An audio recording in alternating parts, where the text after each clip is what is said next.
नमस्कार, आपण पाहतात JN न्यूज। पाहूया सविस्तर बातमी। बाहुबली कलेक्शन समोर भीषण अपघात, 2 तरुण जागीच ठार, रील्स करणे पडले महागात। जत प्रतिनिधी।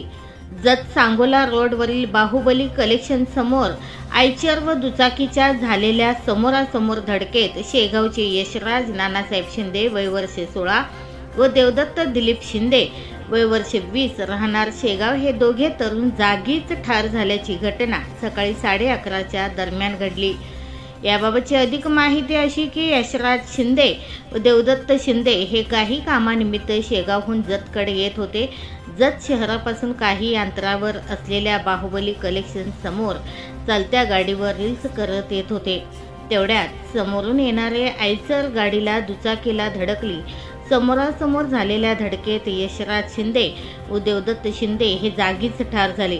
तर अपघात एवढा भीषण होता की देवदत्त शिंदे हा तरुण थेट आयचरवरून मागच्या बाजूला येऊन आदळला। यामध्ये या दोघांचाही जागीच मृत्यू झाला। मात्र या ठिकाणी केवळ बघायची गर्दी झाली होती। त्याचवेळी योगेश माने व योगेश बाबा मोटे या 2 तरुणांनी माणुसकी दाखवत त्या दोन्ही तरुणांना रुग्णवाहिकेमध्ये घालून जत येथील ग्रामीण रुग्णालयात आणले।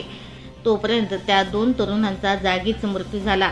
योगेश माने व योगेश बाबा मोटे यांनी दाखवलेल्या माणुसकीबद्दल सर्व स्तरातून कौतुक होत आहे।